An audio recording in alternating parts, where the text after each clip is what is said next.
Recognizing the member for Langford, Wanda Fuca.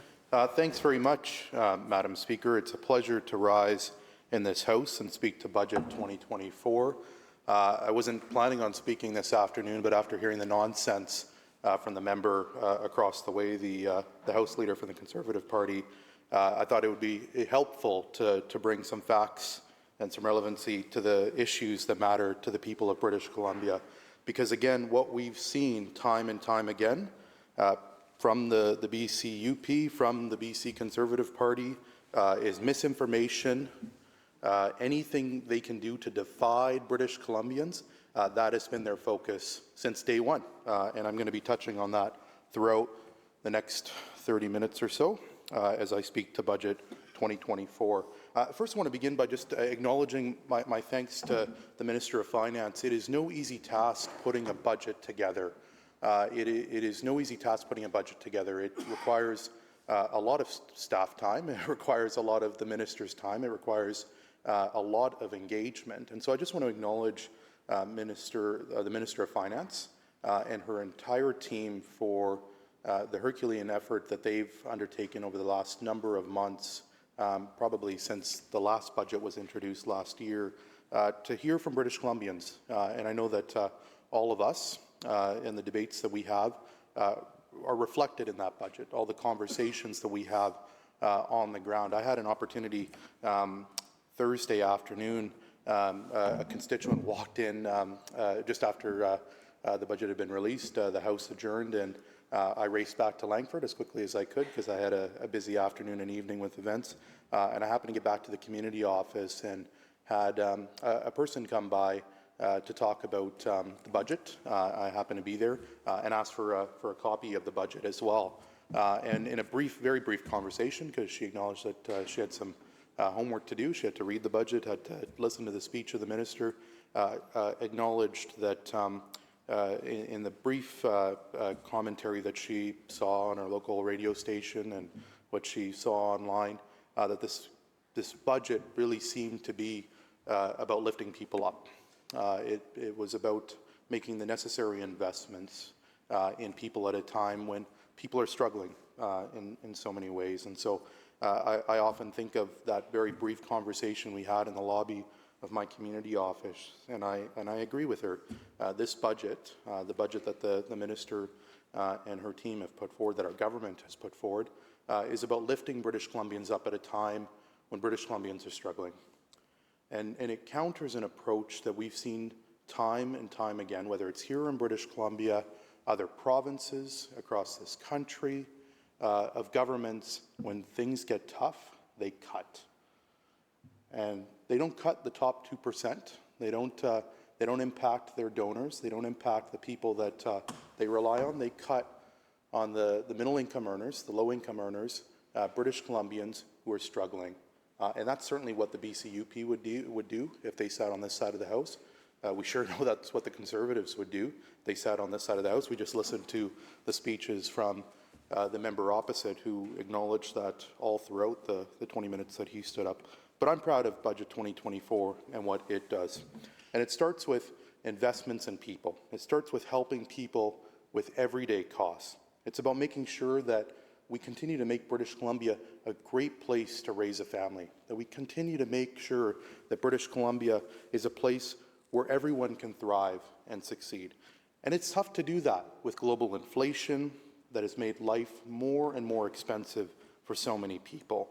But we know that with the efforts that we've taken in the past number of years, since 2017 when we formed government, that whether it's investing in childcare, investing in the building of more homes, investing in school meals programs, investing in growing our public education and post-secondary education system, that Budget 2024 builds on all of that work and continues to ensure that in tough times like the ones we're in, that we're making investments in people, because British Columbians, the people of British Columbia, are our competitive advantage. One thing that was highlighted very clearly and very early on in the Minister of Finance's speech was the BC Family Benefit. And I remember well over a year ago, rather less than a year ago, I had just been elected as a member for Langford Wanda Fuca. I can't remember if I had been sworn in yet, but I had an opportunity to stand with the Minister of Children and Family Development and an announcement to talk about the expansion of the BC Family Benefit. And I remember at that announcement hearing from two parents. We had Charlotte Huber, who is someone who lives in my region, an incredible person. She serves, I believe, to this day is the president of the Victoria Police Board, longtime reporter for the Goldstream Gazette, as well as someone who shares her struggles and challenges growing up in poverty and now supporting her young daughter, her young child rather, and shared with her what an investment like the BC Family Benefit would mean to her growing up and supporting her family. We also had an opportunity to hear from Ashley McDonald, who has a little one, who talked about what the BC Family Benefit means for her family, whether it means making sure that her young son, who is the beacon of her hope, what she works hard to support each and every day, gets access to the things that he needs. And that BC Family Benefit is so critical to support young families, and I often have so many conversations with people in Langford, Juan de Fuca about that. And that's what's great about Budget 2024. Families will see a 25% increase to their monthly BC Family Benefit, with a $248 million for a one-year BC Family Benefit bonus starting this July. A family of four would receive up to $2,850 per year, and with the bonus will now receive as much as $3,500. A single parent with one child would receive up to $2,250, but now with the investments that we've made in Budget 2024, will receive up to $2,600, rather closer to $2,700 per year. On average, as the Minister had shared, families will receive close to $500 more per year. Again, the BC Family Benefit is just one of the tools that we're using to support over 66,000 more families, 25% more families will now have access to this benefit, totaling 340,000 families during the 12-month period. But that wasn't it. We also heard the Minister talk about the important investments in people and giving people a break on their electricity bill, thanks to a one-time, year-long BC electricity affordability credit. As the Minister shared, households will save an average of $100 on their bills over the course of the year, depending on their power usage. We saw, and certainly I know that the Minister of Jobs and others in government have heard from the business community. It's true, you can nod your head as many times as you want. It's good news for people in your community.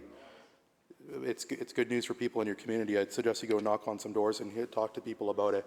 But commercial industrial customers, which I think the member across represents a lot of them, will also receive up to 4.6% of their electricity consumption and savings. The average small business will save $400 over the course of the year. That's good news for businesses across the province. Again, people and businesses will see the credit on each monthly bill starting in April 2024. I also want to talk a bit about the Climate Action Tax Credit and the payments for this year. And I've been talking a lot about the Climate Action Tax Credit in my community. Again, it's one of the topics that the members opposite like to misinform and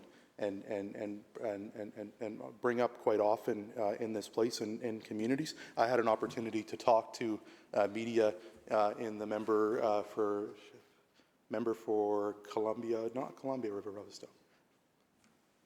The member across the way community, East Kootenay, thank you. Thank you to the member for East Kootenay for bailing me out.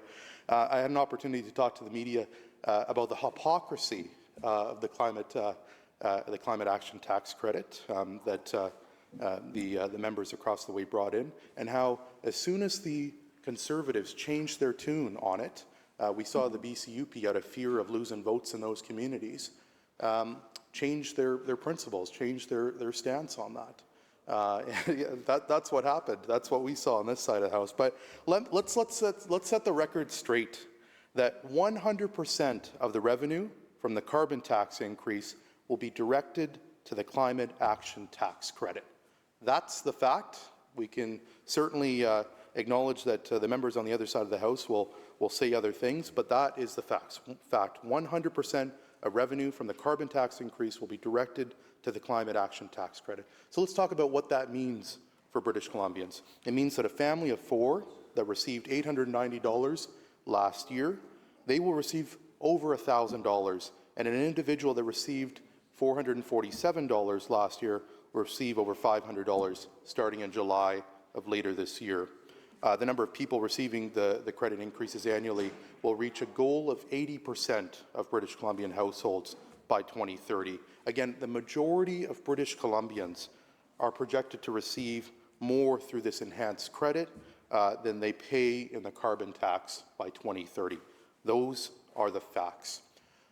I also want to talk a bit about the supports that we've provided to businesses, and we certainly saw the Leader of the Opposition get a little bit confused about this. There was a lot in this budget, and so I don't fault him for the misfortune of his comments subsequent to the Minister of Finance's remarks. But Budget 2024 answers the call from growing businesses that have been talking about this for a number of years, and I want to commend and thank the Minister for Jobs, Economic Development and Innovation, who I had an opportunity to just chat with briefly as we were heading into this House and to hear the Minister speak, to thank her for her advocacy on this issue. I know that as someone who used to work for her not too long ago as her Chief of Staff, this is something we heard from businesses time and time again. So Budget 2024 answered that call from growing businesses with doubling the exemption threshold of the employer's health tax from $500,000 to $1 million. With this change alone, 90% of businesses will be exempt from the tax, estimated to saving them over $100 million a year.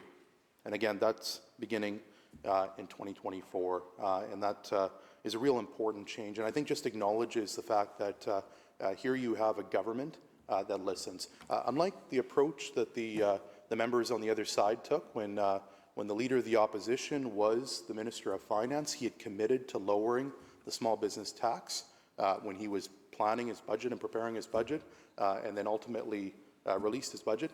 Businesses who had been preparing for it and had been told to expect this in the budget were shocked to see that the small business tax had not been cut. They were quite upset by it, and I wish I had some quotes from me at the time to remind the members opposite of that change. But nevertheless, in 2017, when we introduced, or rather 2018, when we introduced our first budget as a government, our Minister of Finance at the time, Carol James, brought the tax down. And here we are building on that important work, showing the small businesses in our communities across the province. Again, I think of the businesses in the communities that I have the honour of representing, the hubs, the businesses that provide so much to their communities, that are often, whether you think of little coffee shops that become the little legislatures of communities where people from all different walks of life come to debate politics and discuss what's going on in the community. When you think of the good restaurants we have in our communities, the local bike shop, you name it, those are all businesses that employ local people. They invest in our communities. I think back to the time when I was participating in youth soccer programs, and how whenever I would go to a local business in my community to ask them to sponsor me, without a doubt, it was always a yes. Maybe if they actually saw me play soccer, they would have said no. But nevertheless, they were very kind to me, and I know to so many people across British Columbia.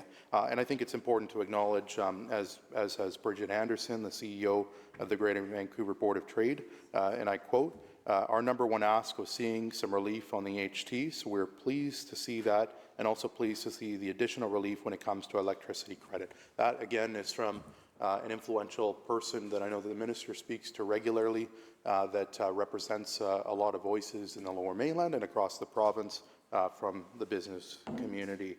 And I know that it wasn't just Bridget who had shared her thoughts on that. Fiona Famulak, the President and CEO of the BC Chamber of Commerce, had also said that, and I quote, "I'm also grateful that the government has invested in the essential infrastructure, so housing, healthcare, etc. Even though those are social issues, they have a direct line back to businesses." and I'm sure there are many other individuals. I'm looking forward to joining the member for Esquimalt-Metchosin and having some conversations with our local chambers in our region to talk about the impact that change will have on businesses in our community. I want to transition, Madam Speaker, over to really the generational issue, the issue that the Premier has made his top priority, and that is delivering more homes for people faster. Again, the Premier and our government, the Minister of Housing, have acknowledged in previous sessions and even this year with significant announcements that we all want people in British Columbia to work hard and find a decent home and afford to find a decent home in a community they love.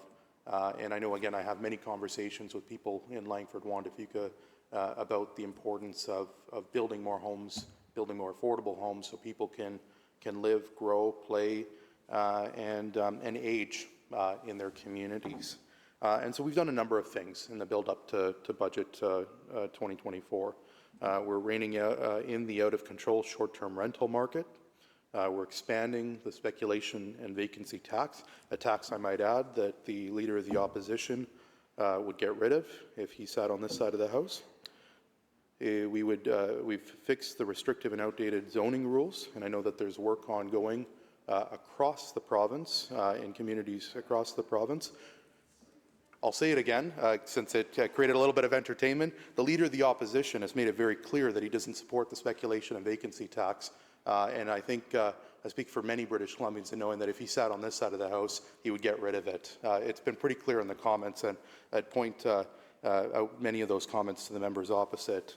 But that's not all.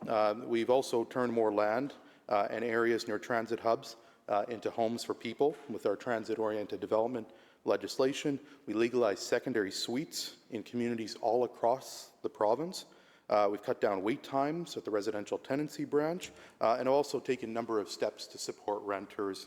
In Budget 2024, we've spoken about providing an annual $400 renters tax credit, as well as ensuring that we're continuing to make more affordable housing investments, which I'll certainly touch on. We instituted a new tax in Budget 2024, a new measure, and that's the BC Home Flipping Tax, which again the members opposite don't seem to be in favor of, and I don't understand why. I don't understand why. I look forward to the members opposite making it very, very clear where they stand on the BC Home Flipping Tax. Well, I look forward to the member opposite making it very clear when he stands in this House where they stand on the BC Home Flipping Tax. I read press releases, I listen to the members opposite, and I've certainly seen the comments made by the Leader of the Opposition with regards to his perspective on the BC Home Flipping Tax. If that's the case, I look forward to their support with the budget as well. But again, I'm just going to touch on. That's a leap. Okay. Well, I look forward to the members opposite standing in this House and reiterating it so it's crystal clear that the BCUP support the BC flipping tax, the home flipping tax. So I will look forward to the members opposite standing up and making it crystal clear that they do so. But again, Budget 2024 introduces this new flipping tax effective January 1st, 2025. This will be a tax on the profit made from selling a residential home within 2 years of buying it. It has specific exemptions in place. The number of people that have reached out to me in my community alone to share their support on this has been overwhelming, and I look forward to having more conversations, and I think the stories that we'll hear from British Columbians around why they believe in this tax and why they believe it is now important more than ever to ensure that we're reining in our housing sector and making sure that we're putting the emphasis back on people and taking speculators out of our housing market. I also want to touch on Madam Speaker, BC Builds. Budget 2024 reinforces the Homes for People plan with $198, nearly $200 million in new funding for BC Builds.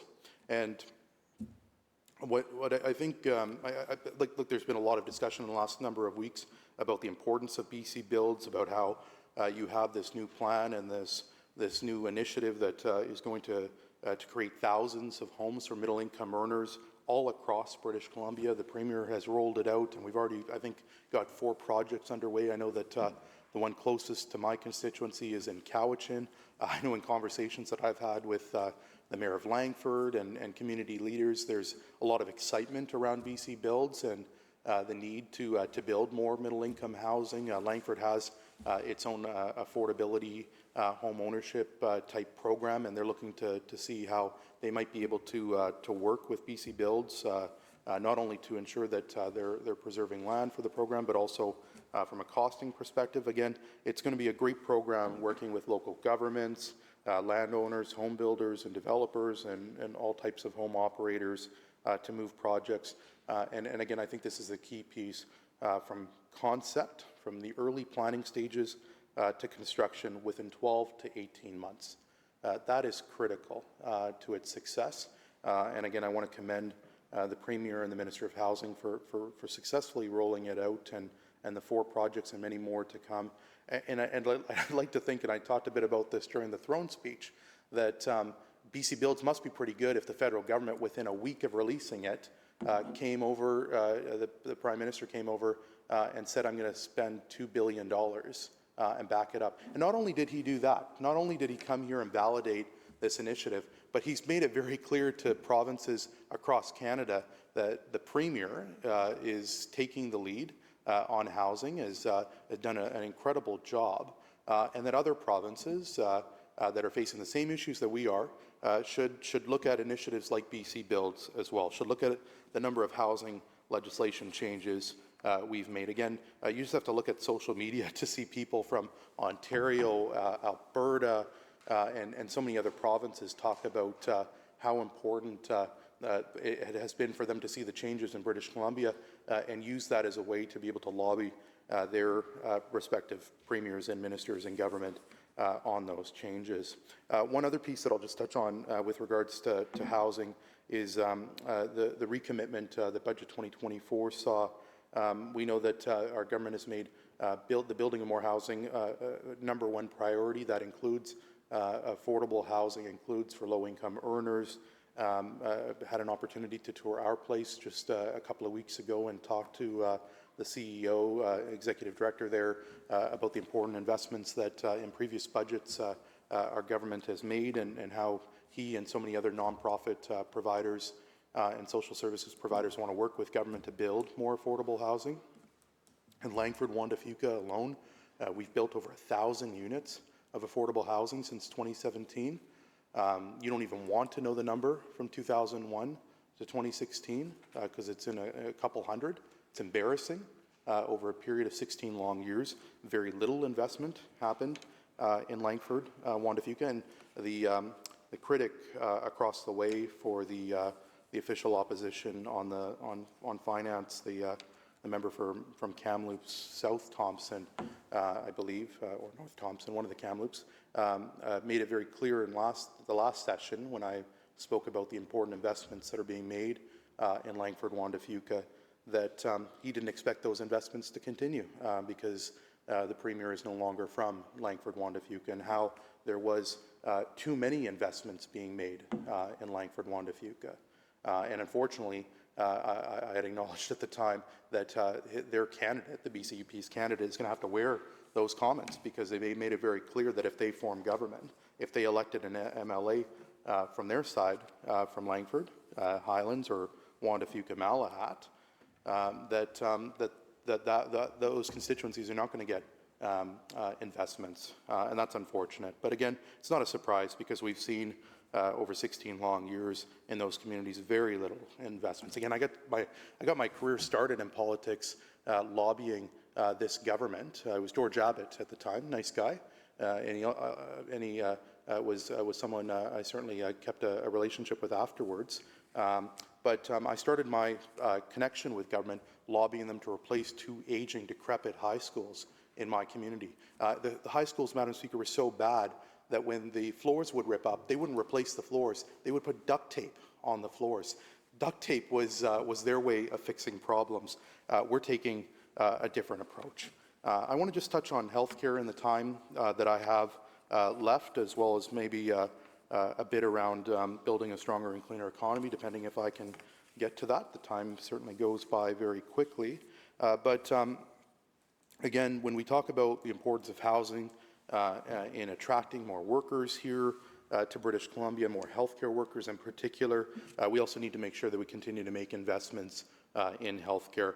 Just in the last 9 months, we heard this again, reiterated in question period, 700 plus net new doctors in British Columbia. And I've certainly had conversations, for example, with the West Shore Primary Care Society about how some of those new doctors, the 700 that the Minister of Health has spoken to, are in communities that I have the luxury of representing as well. But as we deal with the challenge of a growing and aging population, we know that we need to step up our efforts to ensure that we are training more doctors, we are training more nurses. I had an opportunity to tour the Justice Institute of BC headquarters in Westminster and learn about the new programming they're going to be offering in Langford when a new post-secondary institution opens up in a few months' time, and how they're going to be training paramedics. And a type of paramedic, I can't remember the exact title off the top of my head, but an advanced paramedic that essentially has a level of scope just above a registered nurse and just under a nurse practitioner. And in the conversations I had with those trainees that were training to be advanced paramedics, as well as the instructors, talked about the important investments that our government can make in growing these types of programs and using them as tools to keep people away from emergency departments, and again, tying them back to primary care and providing them the services they need in their homes. So Budget 2024 provides more than $2 billion in more support for people to access the health services they deserve and they need, and that includes primary and acute care, that includes long-term care.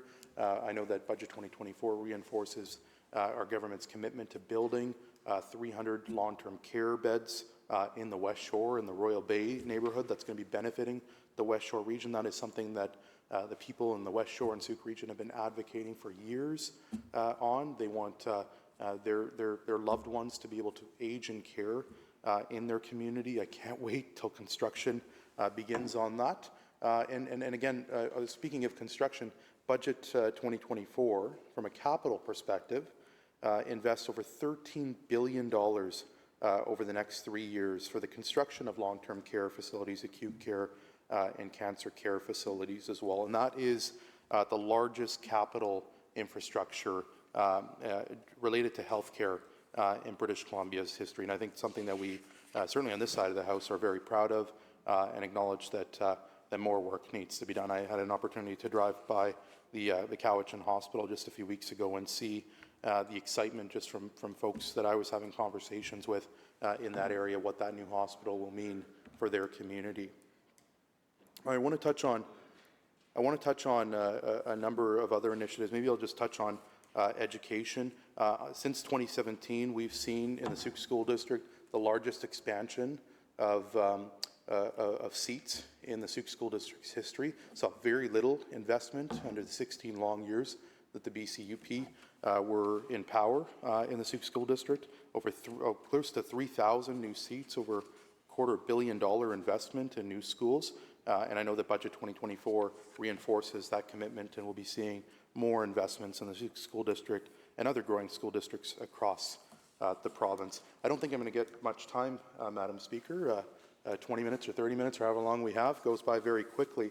But I'll just maybe conclude with some just overarching comments in the last minute and a half that I have about Budget 2024, and it just reiterates that Budget 2024 is about building a stronger BC. It's about building a stronger economy that works better for people. And again, that's the focus of this government and this side of the House each and every day in the work that we do. It's about acknowledging that our competitive advantage is British Columbian. So when we're investing in education, when we're investing in childcare, in healthcare, in K-12 education, and post-secondary education, in all of the services that British Columbians rely on, it's about investing in the people of British Columbia because they are our competitive advantage. In this budget, it's about lifting people up in a time of need. That's what Budget 2024 is about. unlike the members opposite who introduced a number of budgets, and thank goodness the Conservatives have never introduced a budget in my lifetime because I wouldn't want to see what a budget under their tenure would look like, but their budgets are focused on cutting services. I've seen that in the schools that I've gone to I went through a school system under the BC Liberal, BC UP, and it was not a fun time. But thankfully, with Budget 2024, we won't have to deal with the continued cuts. We're going to continue to ensure that we're lifting people up each and every day, because that's the job of government, to do that each and every day. Thanks very much. Thank you, member.